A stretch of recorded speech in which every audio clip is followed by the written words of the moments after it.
இல்லாமல் உணவில்லாமல் இருந்தால் பலர் மயங்கி விடுவதற்கான வாய்ப்பு நிறைய இருக்கிறது. இதை சாதாரண அடிப்படை அறிவுள்ள மனிதர்கள் புரிந்து கொள்ள வேண்டும்.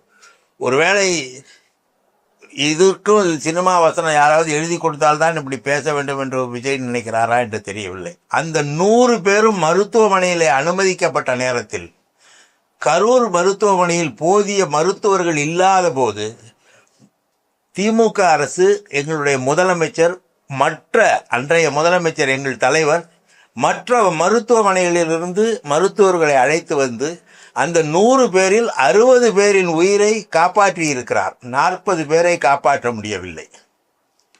எனவே இந்த 100 பேர் மயங்கி விழுந்ததிலே 60 பேர் காப்பாற்றப்பட்டிருக்கிறார்கள் என்றால் அதற்கான நடவடிக்கையை எடுத்தது எங்களுடைய அரசு, திமுக அரசு.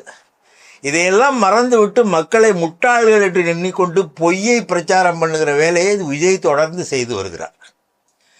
எனவே அந்த இறப்பு என்பது இயற்கையாக நடைபெற்ற ஒன்று. அதில் மயக்கமடைந்து விழுந்தவர்களை காப்பாற்றுவதற்கு அங்கே இருக்கிற கூட்டம் பூரா விஜயை பார்க்க வந்த கூட்டம், விஜய் ரசிகர்கள்.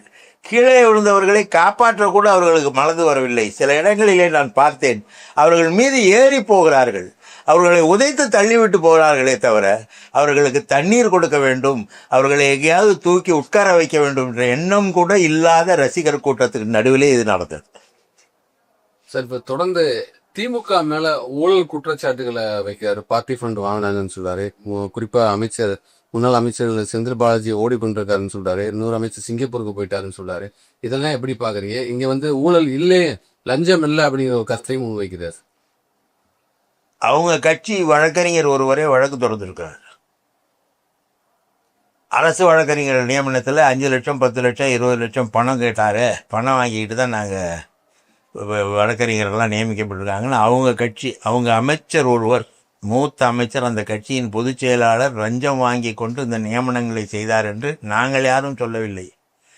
தாவே காச வழக்கறிஞர் ஒருவரே வழக்கு தொடர்ந்திருக்கிறார். அவரை இந்த கேள்வியை கேட்டீர்கள் என்றால் அவர் சரியாக பதில் சொல்லுவார் என்று நினைக்கிறேன்.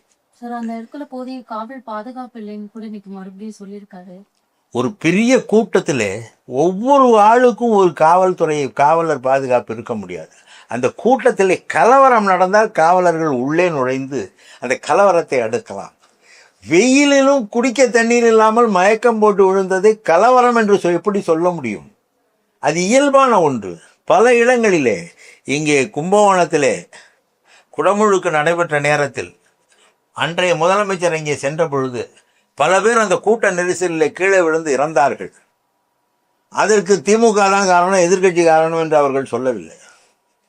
சில நேரங்களிலே இது போன்ற நிகழ்ச்சிகளிலே ஒரு ஆர்வத்திலே முட்டி மோதிக்கொண்டு நிற்கும் பொழுது அவர்கள் உடல் வலிமையை பொறுத்து, அது இதில் மயக்கம் அடைந்தார்கள். அந்த 100 பேரும் மருத்துவமனைக்கு அழைத்து செல்லப்பட்டார்கள். அதில் 60 பேர் காப்பாற்றப்பட்டார்கள்.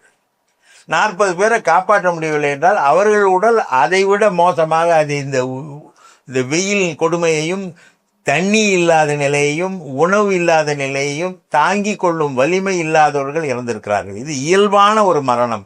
அதற்கு ஒரே காரணம், 12 மணிக்கு அங்கே வந்து பேசுவதாக சொன்ன ஒருவர் 7:30 மணி வரை அங்கே வரவில்லை. அவர் நிறைய பேசுகிறார். 7:30 மணிக்கு தான் நான் அங்கேருந்து வரும்போது எனக்கு 7:30 மணிக்கு தான் அங்கே வர வச்சாங்கன்னுலாம் சொல்கிறாரு. 8:30 மணிக்கு நாமக்கல்லிலே பேச வேண்டும் என்று நேரம் கொடுத்திருக்கிறார். 8:30 மணிக்கு நாமக்கல்லில் அவர் பேச வேண்டும் என்றால் திருச்சி விமான நிலையத்திற்கு 7 மணிக்கு வந்து அங்கிருந்து 1 மணி நேரம் நாமக்கல் பயணம் செய்து அங்கே 8:30 மணிக்கு பேசியிருக்க வேண்டும். ஆனால் 8:45 மணிக்கு அவர் சென்னையிலே இருக்கிறார். அப்படி என்றால் அந்த மக்களை காக்க வைக்க வேண்டும் என்ற எண்ணத்தோடையே அவர் தொடங்கி இருக்கிறார். அந்த நாளையே 7:30 மணி வரைக்கும் நிற்கட்டும் என்றே நினைத்து அவர் நிற்க வைத்திருக்கிறார். கேட்டா, நான் வழிநெடுக எனக்கு கூட்டம் இருந்துச்சு. என்னதான் வழிநெடுக கூட்டம் இருந்தாலும் நாமக்கல்லிலிருந்து கரூர் வருவதற்கு காரிலே வந்தால் 50 நிமிடம் ஆகும். இவர் 7 மணி நேரம் 7:30 மணி நேரம் ஆகும்னு சொல்றதே பெரிய பொய். அந்த பொய்யை இப்பொழுது சொல்லி கொண்டிருக்கிறார். 32 பேருக்கு அந்த பணி நியமன ஆணை எப்படி பாக்குறீங்க? அது நீதிமன்றம் இது போன்ற விபத்துகளிலே இருந்தவர்கள் குடும்பத்துக்கு பணி நியமனம் கொடுப்பது என்பது தவறானது என்று ஏற்கனவே ஒரு வழக்கில் நீதிமன்றம் சொல்லி இருக்கிறது. ஒரு அரசு ஊழியராக இருந்து அவர் இறந்து போனால் அந்த பணியை அவருடைய வீட்டு குடும்பத்தாருக்கு கொடுப்பது என்பது இயல்பு. ஆனால் இதில் எவ்வளவு பேர் அந்த தங்களுடைய சம்பாத்தியத்தின் மூலம் இந்த குடும்பத்தை காப்பாற்றியவர்கள் என்று பார்க்க வேண்டும். அதாவது ஒரு குடும்பத்திலே ஒருவர் சம்பாதிப்பவர் என்றால் அந்த ஒருவர் இறந்து போனால் அந்த மற்றவர்களுக்கு வருவாய் இருக்காது. அப்படிப்பட்ட ஆட்களுக்கு ஏதேனும் உதவி செய்வது என்பது வேறு.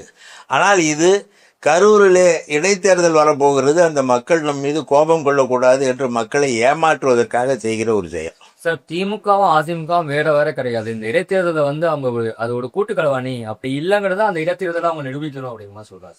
பார்ப்போம். இது இடைத்தேர்தலில் தெரிஞ்சிடும்ல.